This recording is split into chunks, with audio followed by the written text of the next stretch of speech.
Vigyap podcast. Powered by SEMC. Season 2. The Future of Advertising in Evolving Technology. Hi everyone and welcome to SCMC's Vigyap podcast. My name is Riddhi Moodliar. And I'm Deepta, Jairaj. Thank you for being with us here today. We have with us a very special guest, one of our SCMC alumni. We have with us Rushali Rastogi. She's a senior account manager at AliveNow, where she has a special focus on digital and creative technology. She also graduated from 2019, where she specialized in advertising. And she also volunteers as a teacher with the UNI Trust of India. Thank you so much for being with us. Rushali is actually going to be taking us through what it actually means to leverage creative technology in advertising and marketing. And we're very excited to start this session. Thanks for having me here. So, should I start with an introduction to what we do at AliveNow? Would that be a good place to start? Absolutely. Cool. All right. So, we're a creative tech studio based in Bangalore. And you guys must be familiar with mainline agencies, digital agencies, and the kind of stuff that they do.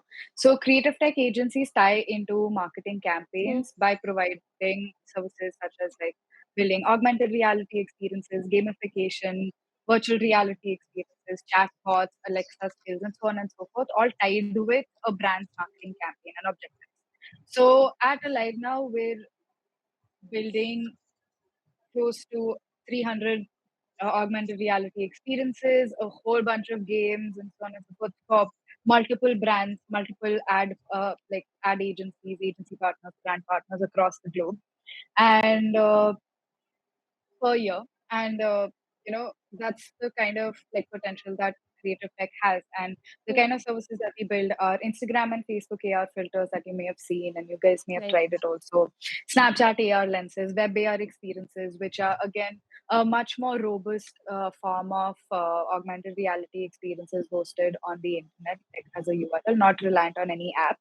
Then we also do headset based virtual reality experiences. We build a lot of different games and a lot of different WhatsApp sticker packs, Instagram Jiffy, stickers, and things like that that you may have seen a lot of brands use, like event based or any kind of thing to just kind of create buzz, get UGC and stuff.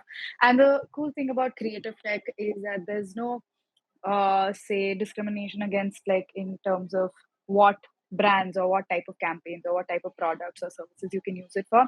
It is so versatile that we've done work with say even things like pipe brands and tire brands and vehicle brands, helmet brands, and things right to FMCG retail. A lot of things, brands like Mondelez, brands like Unilever and things like that also. So yeah, that's the scope of creative tech, and our work spans not only Indian clients but also a lot of our work is with partners and clients across the globe. So that's just a little bit about where we come in. So I have some case study videos just to illustrate different types of formats that we have. If I could share those. Absolutely. Cool. So before we start off with that, Yeah. how about we go, for the listeners, how about we go across what AR and VR actually are for people that might not know and how to use it. Sure. All right. So augmented reality is essentially adding things to your own reality. So in your own environment, if I can, maybe try something on like a hat or a scarf or a shirt, for example, or if I can place a 3D product, like a lot of brands like unboxing. You guys also may have seen a lot of virtual unboxing experiences. That comes under augmented reality, where you see your own reality through a camera, whether it's the Instagram camera, Facebook camera, and like I mentioned, web AR experiences, which is your own, like, the web AR camera and things. And you just add a lot of things to your own reality. So I'm sure you guys must be familiar with this thing that Google also did, where whenever you look up some certain animals, you can place 3D Yeah. models of those animals in your environment. So that is augmented reality because you're bringing, say, a Bengal cat to life in in your own environment. So that's augmented reality. Versus virtual reality would be something that you put on a headset and you transport it to another reality.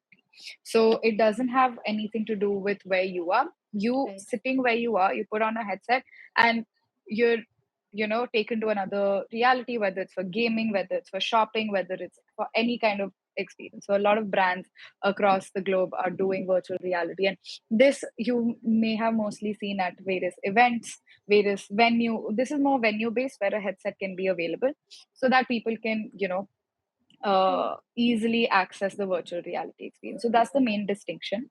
And and in virtual reality, you can create your avatar.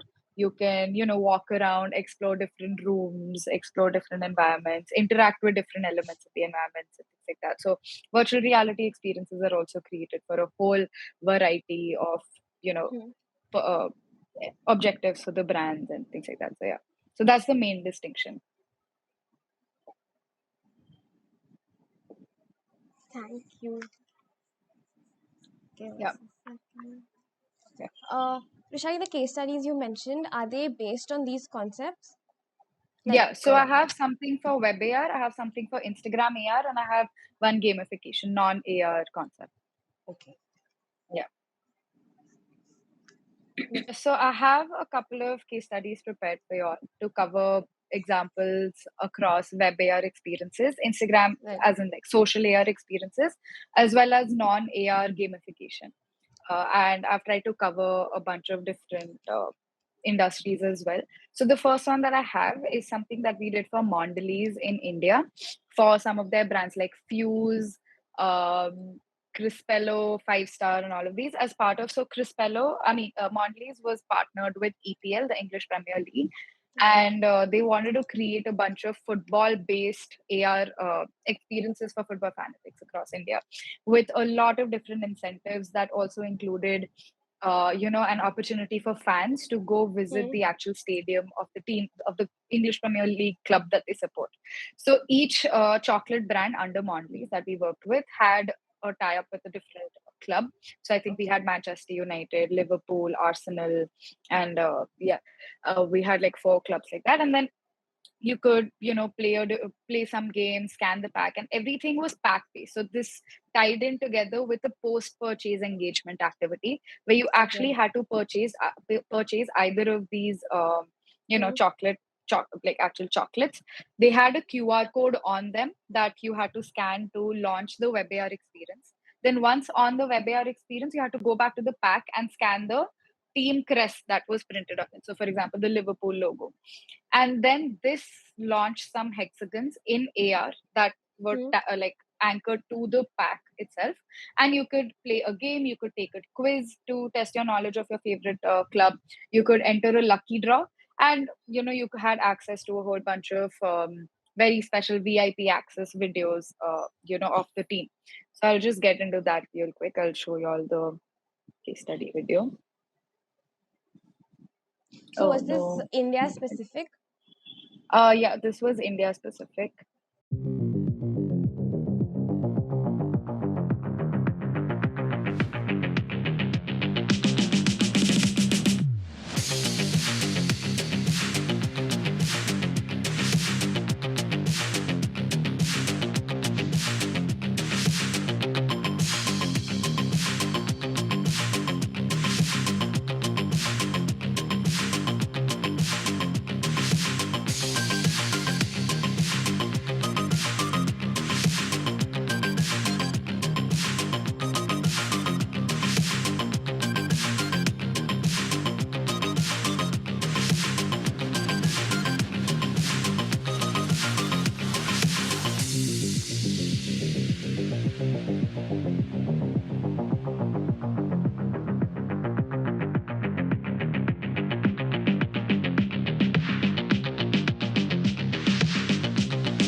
Which encapsulates the entire user journey, right from purchasing the pack, scanning the QR code, scanning the team crest, and unlocking all of these various experiences that you you've seen on the in the case study video.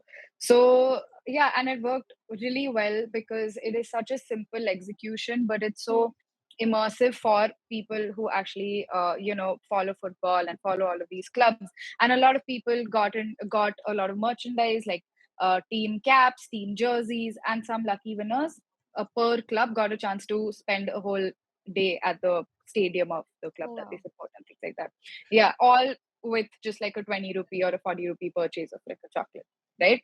You get to unlock so many things. And this, for the brand, it ensures massive participation, a lot of eyeballs on the partnership, a lot of, they got so much lead generation because you may have seen on the lucky draw thing, even though we blurred it out in the case study video, you may have Get to seen people enter. actually entering their name, email ID, and all of these leads can be repurposed for any of their future campaigns Right. while giving customers such a big chance to be so close to football, right?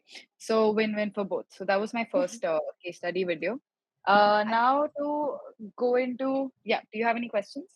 No, I said I think this is the first time that I've seen a simple scan being used for something so much bigger. It's normally for like a simple coupon code or like just to unlock some small surprise, but it's very cool. Yeah. So yeah, now I'll get into another case study video that I have for Super Drive. So this is obviously going into the retail industry, and yeah, I'll just get into that.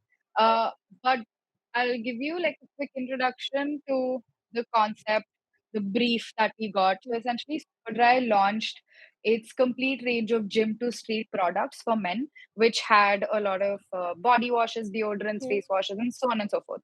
And this was the first time Superdry was doing something like that, right? So they wanted to bring focus to the launch, and they didn't want to do it in a unidirectional post on Instagram or some video that you see here and there as an ad, right? So they wanted to create something more immersive where people actually feel challenged to win the coupon that they're getting at the end of this. So the whole game, we created an entire 360-degree gym environment. And we place Superdry logos everywhere strategically so that at any point on the frame you would be exposed to the branding also. And within this environment, it was a black and white environment so that the focus could be placed on the hidden the products that were there, and you could just pan your device and tap on these products to collect them. So it was kind of like a treasure hunt where you have to look for these products in 45 seconds, and based on the score that you get, you can fall into 4 different score stats: 0 to 100, 100 to 200, 300 to yeah, and stuff like that. So they had a bunch of different score slabs ranging from the lowest worth coupon to the highest, and people who got above say 300 or 350 points actually got a huge hamper full of super dry products, not only the range but Oh, also wow. super dry merchandise, super dry clothing, and things like that. So yeah, so that was it. And again, this worked really well for the brand because they were able to get leads, they were able to drive a lot of traffic to their e-commerce page because of the coupons and things like that. And the beauty of this entire experience is that everything happens in a very short span. So if you are to see a unidirectional ad on say Instagram which tells you, okay, Superdry is having a sale, here's a coupon to it, you'll remember it, you probably take a screenshot, and you probably will go to the e-commerce page and redeem your coupon. But here with the game, you're exposed to the brand, you're interacting with the brand for close to a whole minute and a half, undivided attention, where the average consumer attention span is about 8 seconds. You're giving consumers close to a whole minute of interaction with the brand, with the logos, with the color, music, everything. And everything happens within the experience. Like at no point do you have to leave the experience to like do anything. So you can link out of the experience from you can link out to the e-commerce page from within the experience. You can share the game with your friends to challenge them. You can get the coupon code within the experience. You can submit your score within the whole experience. So it's a very all-inclusive experience, giving maximum exposure to consumers to your brand, which is really cool for a brand when the attention span of consumers is so low. So I'll just get into the case study video. This winter, Superdry launched a complete gym to street range of grooming products for men. To amplify this launch, they wanted to explore some new and exciting ways to engage with their audience. Here's where we came in and developed an amazing 360-degree game using our newsfeed smart apps, where users had to spot all the products from the collection in a 360-degree gym environment to set a high score. The game was promoted at various high traffic Superdry stores across India and was played by some prominent influencers. The contest offered assured coupons for each player, and the winners were identified through our robust dashboard. They stood a chance to win huge discounts and a shopping spree worth rupees 50,000. So why don't you give it a shot and win differently?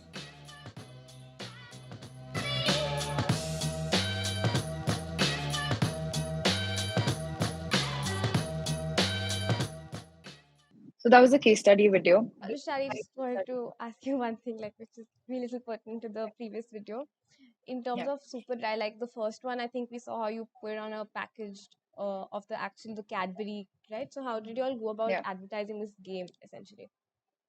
So when it comes to these interactive games, so they're not.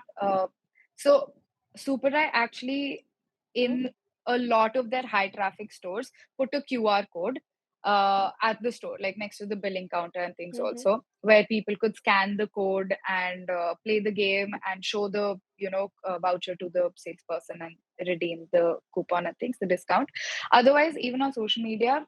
Uh, Superdry did a lot of promotion. So they put up stories, and in the video, you may have seen the influencers using Yeah. it and promoting the game. And, so these games are link based. And because Instagram has the option to add swipe up stories and things like that, the swipe up link and all that. So brands, influencers, everyone, they can plug in the URL. People can open this game within the in app browser. So you may have seen, like, whenever you are browsing Instagram and you see an Mm-hmm. ad, there's always this shop now or learn more button, which opens an Right. in-app browser, right? For you to explore something. So this is how the game launches as well. It opens in the in-app browser, you can play it. And right when you're done with the experience, you can just press the cross button on the in-app browser and you're back to your feed. So it doesn't disrupt your scrolling or anything. So yeah, that's a lot of different ways in which people can promote these games. So you can have QR codes printed on magazines, newspapers, at retail outlets, get your influencers to promote the link, get the brand also usually promotes the link, adds the link to the bio, things like that. So I think this was more pertinent to super dry's TG. But in general, what do you think would be the TG for creative tech in general in our country? Yeah, it's really cool that you've asked that because every time we get a brief from a client, it's very important for us to understand their, of course, their marketing Mm-hmm. objectives and the budget timeline that aside, but also their target audience. So, like I mentioned, right? Like you can place a QR code in a newspaper ad. So you're getting the target audience that maybe reads newspapers versus like putting the same QR code on a pack. So people that are actually, going to a retail store to make purchases or, people who are on different platforms. So if you were to tell me that you're targeting, say, tier two Mm-hmm. parents, I would ask you, or tier three parents, or like slightly older people for a specific type of Right. brand. I would probably suggest going with a Facebook AR experience or a Facebook playable ad. Okay. Versus if you were to target people, say our age, I would ask you to place your ad on Instagram, create an Instagram engagement or a web AR engagement or an engagement like the Superdry one, which can be Right. promoted on platforms where your target audience may be present. So the complexity of the idea that we propose for the game or for the Hmm. experiential build is very heavily reliant on who the target audience is, how easy it has Okay. to be, how layered it has to be, what it has to communicate, how the design language is going to be, so that it's not too complex for people who may not be as tech savvy, Hmm. versus making it super challenging or complex for more people who are more into gaming, more into tech and things like that. So while there's no boundary in terms of the target audience that we can build it for, a lot of different elements do have to be kept in mind while creating digital tech experiences for certain age groups, for certain types of people, for certain cities, for certain types of engagement. So if you're doing say an event or a Hmm. launch of a new product and you have an offline event, then a lot of it could also be like VR based or QR code based. So you're bridging that whole offline to online gap also. So yeah, it would depend on whom you're doing it for and where you're doing it. Also, just I think the thing that you said about like the traffic that it brings to the site is just so true, because when I was researching it yesterday, I went onto the site, and even though like I'm not very much interested in like sports products and things to do anything to do with exercise or gymming, this like game like hooked me on so much. I went onto the site multiple times to try to get like a higher score. So I can see what you mean about that. Yeah, and because it also includes a link out to the e-commerce page, it becomes very easy for users to remember to use their coupon. And we see massive coupon redemption in such cases. Because if I were to end an experience at just, oh, here's your coupon, I probably won't remember to go to the e-commerce page to actually use my Yeah. coupon, which is what happens in a lot of, say, posts that you might see or videos that you might see that brands are putting out, versus like actually giving users the entire flow. Like, okay, here are the instructions, here's a really cool game that challenges you, here's your high score, this is what you win based on the effort that you put in, and yeah, go to the e-commerce page. It's completing the loop. So yeah, it becomes a very smooth flow for users also. I feel like in everything you've mentioned, the entire customer journey is a very important aspect for the kind of work that you all do, right? Exactly. And just apart from the tech experience, also, it's very important for us to get the design and the flow right, so that all buttons can be navigated easily. All Right. buttons are clarifying what they do. Like, Mm-hmm. even if it's like a volume toggle button or, say, anything like instructions button, like it all has to be placed and visible very, prominently. So, yeah, design also plays a huge role in creative tech. So, good that you brought that up. Cool. If you guys don't have any more questions, I have a final case study video to show, so I can get into that. Cool. So the next thing that I'm showing you is something that we did for Whisper India.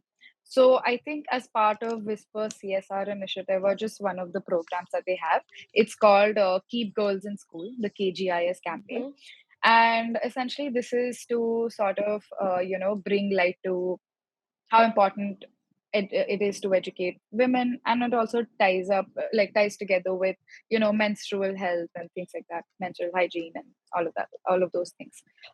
So we created this really simple but very very impactful Instagram AR filter for the KGIS campaign, where people could record themselves taking a pledge.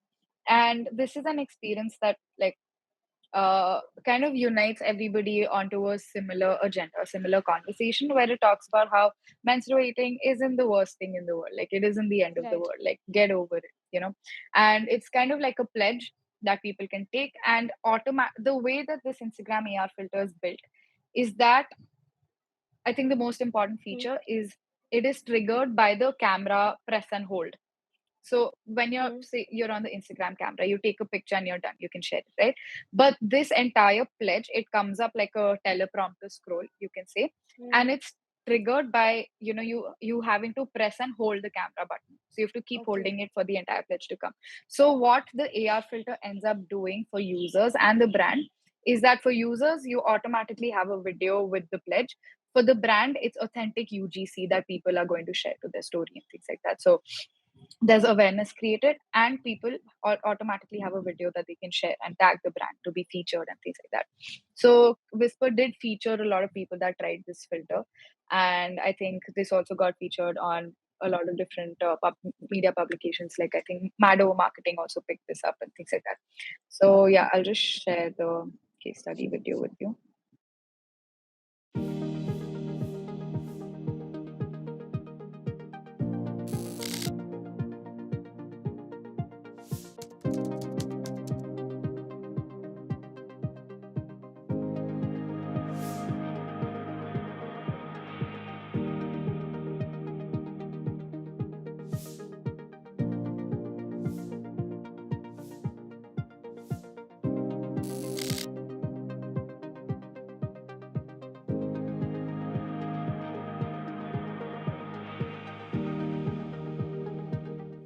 Obviously, it was very important for them to educate people, but as a more like marketing objective, it was also helpful in gaining a lot of UGC and things like that. So yeah, and this filter, I think, achieved both those objectives. And it's a very simple interaction because it had to reach, like I said, right, like based on the target audience, you kind of have to gauge what would be a simple Right. interaction, what would be an interaction that doesn't require a lot of complex understanding of creative tech. So this was simple enough. We instructed people to press and hold the camera button, and they had a video that they could share or, even upload as a reel.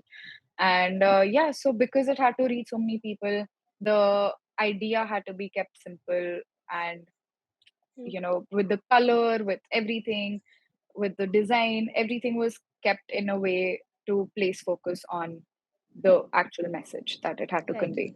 So that's the extent of the case study videos that I had. If you have any questions, I'm happy to answer them. So what I wanted to say was, with the whisper filter, I mean, when it's a thing that starts as you start recording and it's a teleprompter, as you said, it'll keep the people engaged as well, right? Because they're reading the thing as they go and they have to complete it. So, Yeah. I mean, that was an observation. But my question was going to be, how exactly do you measure, how much these filters and all of the AR, VR is affecting people? How do you know how well you're doing? Yeah, so there are a bunch of metrics to measure. We obviously have a dashboard for all of these experiences that kind of measures the reach, impressions, and with Instagram AR filters, you also have a way to kind of gauge how many opens there were, how many shares there were, how many saves there were, and things. So you can gauge, that people are actually saving videos that they've created for this, maybe converting them into reels, putting them on their stories, sending it to people, and then on the effects page, you can also see just how many reels are created, and also when the brand is promoting the filter as a through a post, through a story, like a story with the link sticker, or through influencers or whatever, they also have their own metrics. And so for Whisper, they also reshared a lot of content that people put out and things like that, so you could always see every day there are people trying this, and every day people are making content using this. And a lot of these measurement metrics are also with the brand in terms of the impact and in terms of Right. the spread and things like that, like how many people were actually able to use it and things. So yeah, and with this filter we also deployed it as a Facebook AR filter for people, just so that a lot of people would have access to this, like just multiple avenues Right. for people to reach this filter, because it's so pertinent for people across age groups that might be using Instagram, that might be using Facebook. It's like that. Yeah. As you mentioned, these metrics seem to be very important. I know you all deal with these brands on a daily basis, but like, do you feel like there are some clients who are still resistant to sort of getting sort of hopping onto this entire creative tech bandwagon? Yeah, so there used to be a lot of resistance, I think about a few years ago, uh, when people were a little bit apprehensive about whether or not something like this will work, whether or not people are going to find these experiences easily enough to use them, how these can be promoted, and how they can be made visible to users. But I feel like over the years, there's been a huge learning curve. I feel like I said, right, like a lot of our work is also abroad. So Right. a lot of that has percolated into the Indian market also. A lot of like Indian brands and clients have also adopted it based on like case studies that they see abroad for how creative tech Right. works, whether it's augmented reality, virtual reality, gamification, and the benefits are several. So yeah, so there used to be resistance, but I feel like as more and more brands are putting this out, it's become a lot easier for most brands to adopt it. And like I said, like creative tech can be used across marketing objectives, across the marketing funnel. So whether it's awareness creation or getting UGC, you have things that work for you. Whether it's doing lead generation or running contests, you have gamification that works for you. Or Right. try-ons, creating a purchase intent through say 3D try-ons, so you can actually try Right. on lipsticks, you can try hats, you can do your virtual unboxing, like a lot of phone brands and a lot of tech brands do virtual unboxing things. So at any point in your marketing funnel for any of your marketing objectives, there's always something or the other that can be deployed. So yeah, and people are now realizing just how important creative tech can be to your as an addition to the other marketing Right. activities that you're doing. So that is one. And I think also the pandemic sort of Right. also kind of made a lot of brands, especially say retail brands, e-commerce brands, and all those, um, among many other, real estate also, real estate brands, a lot of event, agencies and things. They made them realize that there's so much that can be achieved using creative tech because users weren't going to retail outlets. I'm not going to go to a shop in the peak pandemic or something, right? But if the store is coming to me, if I can take a look around and I can actually view things, I can tap on them to just add them to my cart really easily. Those things really helped a lot of brands also move towards Right. creative tech, where people weren't interacting with their brick and mortar stores, so they got the stores to them in a space that they were available, which is on Instagram, websites, uh you know newspapers and things like that. So yeah. So I had a question, which was when it comes to creating these filters and all the other VR things, what exactly, like, how does it work? So what exactly is your job? Like, what do you do? And also, what else is there? Like this, I'm guessing strategizing. There's the actual visualization, the creating. So how does it work?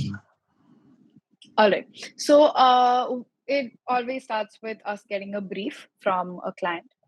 Clients for us are usually other ad agencies or the brands themselves. So once we get the brief, it becomes very pertinent for us to kind of gauge. Firstly, of course, the budget and timelines that they have, because say okay, I'll give you another case study. So whenever we work with Oriflame, for example, we do a lot of topical builds for them. So if you were to go to the Oriflame India page, under their filter section, you will see a lot of different topical experiences, whether it's for Christmas, Women's Day, Valentine's Day, so on and so forth, and their 25th anniversary in India and things like that.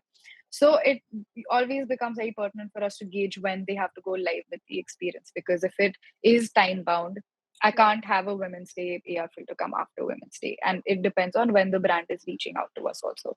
So yeah, so timelines play a role, budgets play a role. But more than that, I think also the target audience plays a huge role. Like I said, ease of use, where they're gonna find the experience. So if I'm going to reach out to people who are not very social media savvy, then I can create an experience and I can suggest to the brand to have QR codes wherever they can, whether it's on the product, whether it's on magazines, retail outlets, newspaper ads, so that people who are actually going to these stores and places and reading these publications can actually scan the code and launch the experience. Versus if I'm talking to a younger audience, I can also have it promoted by influencers, for example. Then even in terms of the complexity of the concept that we pitch to them, so if we're doing something for people our age, I can build something like a virtual unboxing. I can build something like a very complex game which includes a lot of 3D and physics, because we, I think, are more tech savvy and Right. gaming savvy or whatever, gamification savvy, so we will understand how different experiences work, versus maybe someone who's not as tech savvy and might require a simpler experience. So understanding the target audience, and then also the marketing objectives. So if a brand reaches out to me and tells me that they want to have lead generation, so I know that I won't be able to get back to them with Instagram AR filters, for example, because Instagram, Facebook AR filters don't allow you to include lead generation forms, versus the game that we saw for Superdry.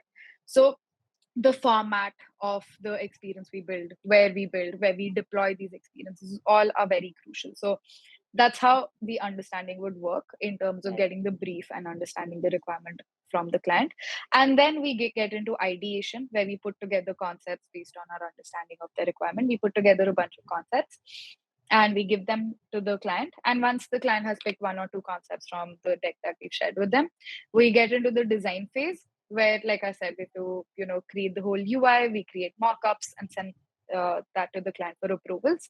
Once they're approved, we move into the development phase, where we actually build the entire experience and then we deploy it. And then if there's any issues, if there's any things that are not working, or any help that the client requires, we get into all of that addresses. So that's the whole journey. And so, what part of the process are you in, and like, how do you get there? How did you decide upon this is what I'm going to be doing? Okay, so at AliveNow, we have three teams. One is the team that I'm part of, the strategy and business development team, the design team, and the development team. So we take care of the whole getting the brief, understanding the brief, putting the concepts together. Once the concepts are approved, they move to the design team to design, like, to create the mockups and things like that. They go to the client for approvals. Once they're approved, they move to the development team. The development team, in parallel with the design team, they work on actually building the experience, getting everything together in the right format, file formats, fonts, everything. All of that goes into the development. So I'm part of the team that actually puts the concepts together. Yeah.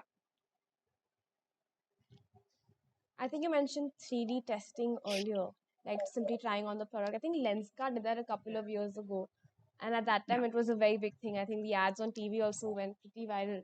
And I think now a lot of cosmetic brands, I think Sugar Cosmetics did something similar, right? Yeah. In that Yeah. space. Yeah.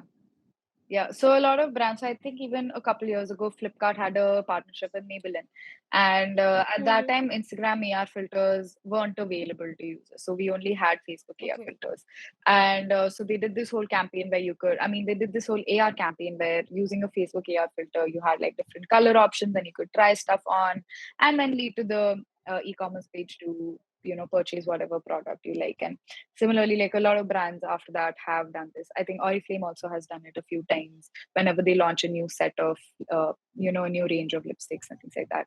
And not only lipsticks and cosmetics, like there are so many eyewear brands, like you mentioned, Lenskart. Then a lot of apparel brands that have earrings and necklaces, hats, scarves, and those kinds of things also. Then now you may have seen a lot of AR experience to try on different piercings on different parts of your face, to try on tattoo designs and things like that. So there's so much that happens every day and changes every day for you to kind of try out and give to your consumers. So yeah. So I think, as you mentioned, the options are pretty much limitless, right? So I wanted to know if has these concepts been used in the entire CSR space and for more social causes actually.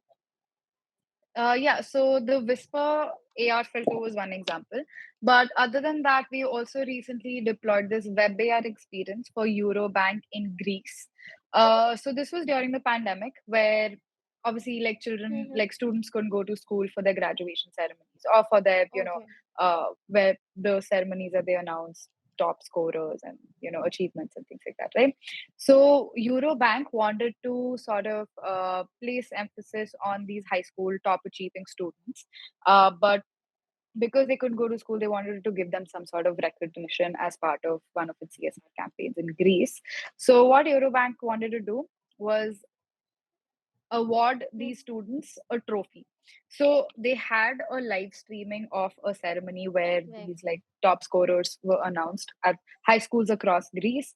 And all they had to do was launch the WebAR experience, enter their name, and then switch to the back camera and actually place a 3D trophy, and they could see their name printed on the trophy and things like that. And it looks so realistic, like it looks shiny, it looks so real, and you can like resize it and everything, and you can actually just like point towards say your trophy case or your table or wherever it is, place the trophy, and yeah, it's part of your collection now and you have a picture with it. So yeah, so CSR, yeah, with a whole bunch of brands we have done these type of creative tech campaigns as well.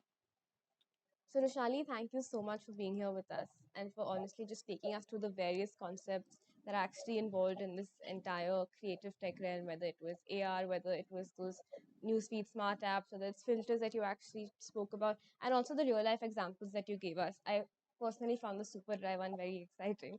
So thank you for taking us through all of them so patiently.